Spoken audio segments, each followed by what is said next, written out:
पाकिस्तान में हम सबसे बड़ा रोल अदा कर रहे हैं नौजवानों को इंगेज करने का।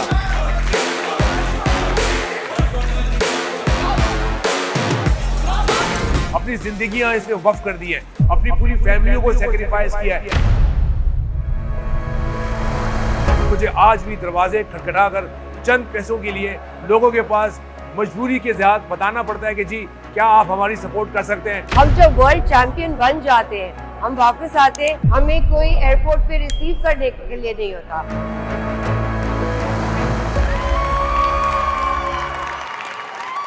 पाकिस्तान में देखें मौजूद तो सब कुछ है, रॉ मटेरियल की तरह एक डायमंड की सूरत में हीरे जवाहरात इस गेम के मौजूद हैं। बट क्या है कि अनफॉर्चुनेटली ये बदकिस्मती है कि अभी तक हमें वो माइलस्टोन नहीं मिला जिसका हम पूरे कॉम्बैट स्पोर्ट्स की फैमिली जो पाकिस्तान में मौजूद है वो इस पाए के इवेंट्स करा सके, जिसमें से एक कम्युनिटी के अंदर एक ख़ास एक्टिविटी चलती रहे। चूँकि एक शख्स या एक क्लब जो है सारी जिम्मेदारी नहीं उठा सकता, ये दुनिया में कहीं भी नहीं होता।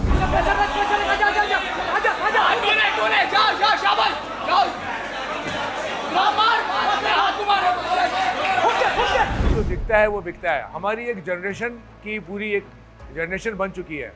ये जो छोटे छोटे बच्चे थे जो हमारे पास किक बॉक्सिंग किड्स क्लास और जिम्नास्टिक किड्स क्लास करने आते थे, ये वही बच्चे हैं जो अब ए लेवल और ओ लेवल पर पहुंच चुके हैं। तो K7 ने इस लोकल कम्युनिटी में स्पेशली और पूरे पाकिस्तान में एक्स्ट्रा ऑर्डिनरी जो काम किया, उसी बिना पर कॉम्बैट स्पोर्ट्स को अब लोगों ने एक्सेप्ट किया और ये हाई एजुकेशन के सिस्टम में और हाई एजुकेशन की जो कम्युनिटी है ये वहाँ पर प्रॉपर तरीके से इंगेज हो गया। और उसी बिना पर हमें बहुत बड़ा रिस्पॉन्स आया। जब हम इस क्लब में आए तो लोगों ने हमसे कहा कि हम अपने बच्चों को एडमिशन भी कराना चाहते हैं और साथ साथ इनको स्ट्रॉन्ग बनने के लिए मेंटली, फिजिकली, मोरली, ये 3 डिसिप्लिन्स हैं जो कि मार्शल आर्ट्स के लिए ज़रूरी होते हैं। तो हमारी वजह से बहुत से नौजवानों की लाइफ स्टाइल चेंज हुई।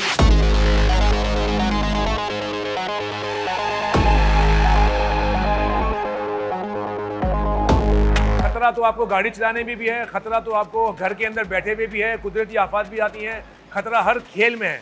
कोई ऐसा स्पोर्ट्स नहीं है जिसमें खतरा नहीं हो सकता। हाँ, इसके अंदर ये है कि जो फाइटर्स होते हैं वो बाकायदा मशक करते हैं, ट्रेनिंग करते हैं, उनके ऊपर पूरी मैनेजर स्पोर्ट्स के जो कंसल्टेंट होते हैं वो उनकी ट्रेनिंग करते हैं और रिस्क फैक्टर तो हर चीज़ में होता है। तो इसमें भी एक रिस्क तो होता है क्योंकि ये कॉन्टैक्ट स्पोर्ट्स है और ये बगैर रिस्क के खेला नहीं जाता। एमेच्योर लेवल पे ख़तरनाक भी है क्योंकि इसके ग्लव्स बड़े होते हैं 12 आउंस के।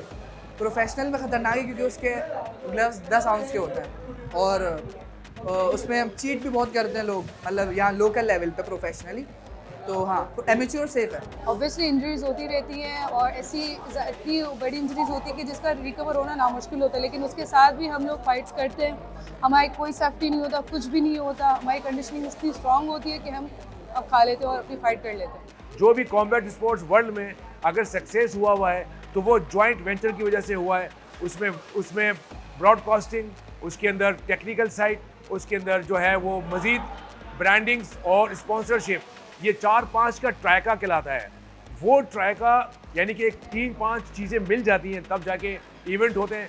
और सक्सेस स्टोरी जब होगी जब हमारे लिए लोग हमारी बात सुनेंगे और हमारे कहे हुए अल्फाजों के ऊपर भरोसा करेंगे। अगर हम 25-30 सालों में किसी को एड्रेस नहीं कर पाए कि हकीकत में हम कौन हैं, तो इसका मतलब हम अभी तक जो है ना सिस्टम में सही लोगों को नहीं देख रहे। वरना मेरी ज़िंदगी के 35 साल इस गेम में गुजर गए और मुझे आज भी दरवाजे खटखटाकर चंद पैसों के लिए लोगों के पास मजबूरी के साथ बताना पड़ता है कि जी क्या आप हमारी सपोर्ट कर सकते हैं। तो ये एक सवालिया निशान है। सिर्फ एक ओलंपिक गेम्स के एक्टिविटीज़ नहीं खिलाती। पाकिस्तान में हम सबसे बड़ा रोल अदा कर रहे हैं नौजवानों को इंगेज करने का। आपकी नेशनल एक दफ़ा होगी, आपकी जो है ओलंपिक 4 साल में होती है, लेकिन ये तो हम हर महीने करा सकते हैं। इससे हमारा पूरा शहर और पूरा कंट्री में इंगेजमेंट बढ़ेगी। नौजवान खिलाड़ियों को स्पॉन्सरशिप के बगैर वो उनकी एनर्जी नहीं मिलती।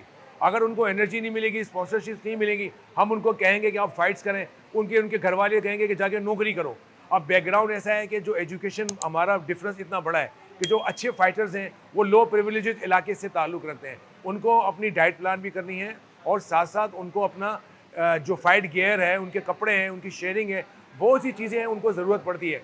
तो ज़ाहिर है ये एक अच्छे किस्म की ऑर्गेनाइज जो एक मैनेजमेंट कहलाती है, स्पोर्ट्स मैनेजमेंट, ये उसका काम होता है खिलाड़ियों को एक आदर्श तरीके से ऊपर लेकर आना और उनकी फिलहाल बबूद। देखिए मिसाल दे रहा हूँ, क्रिकेटर्स जो है, क्या आपके ख्याल से क्रिकेटर्स को अगर हम नहीं मुआशी तौर पर सपोर्ट करें, क्या वो ग्राउंड में वनडे क्रिकेट, T20 क्या वर्ल्ड कप में जा सकते हैं?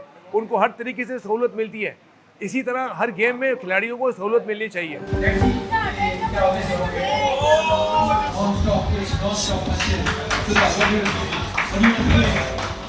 कुछ ना होते हुए भी गवर्नमेंट की सपोर्ट नहीं है, हमारे पास ट्रेनिंग सेंटर्स नहीं है, कुछ भी ना होने के बावजूद हम जब वर्ल्ड चैंपियन बन जाते हैं, हम वापस आते, हमें कोई एयरपोर्ट पे रिसीव करने के लिए नहीं होता।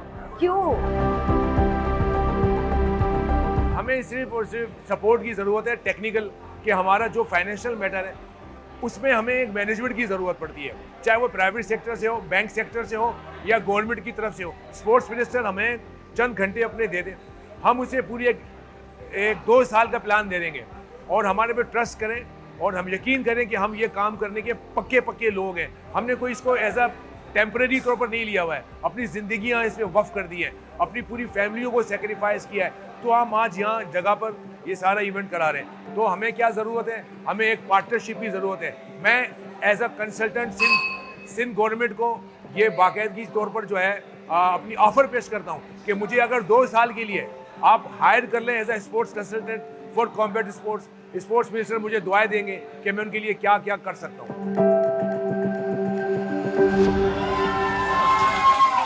वुमेंस के हमारे पास 40% प्लस क्राउड आता है, जो कि हमारी वुमेंस ट्रेनिंग में बहुत बड़ा नंबर्स है।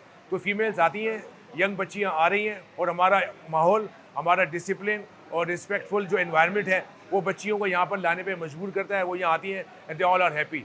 हम जब तक अपनी लड़कियों को एम्पावर नहीं करेंगे, हम पीछे रहेंगे।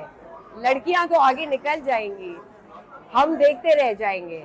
तो बहुत ज़रूरी है कि अपनी लड़कियों को हर शोबे में, चाहे वो एजुकेशन हो, हेल्थ हो, स्पोर्ट्स हो।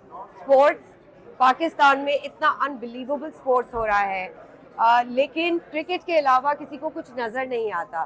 क्यों नहीं नज़र आता? बहुत से लड़के हैं, बहुत से फाइटर्स हैं जो कि इस वक्त पाकिस्तान में अपना नाम रखते हैं। इतने नंबर्स हैं कि अगर मैं एक लिस्ट बनाऊं तो वो कम पड़ जाएगी। लेकिन चूंकि मेरे पास माशाल्लाह अपनी अगर टीम का नाम लें तो अब्दुल्ला चांडियो है, हाजिब चांडियो है, इस वक्त करंट के अंदर जो है रिजवान खान औरंगज़ई हमारे बहुत अच्छे फाइटर रहे हैं। इसी तरह हमारे जो लेडीज़ में हमारी फीमेल ईमान खान है, बहुत अच्छी फाइटर है।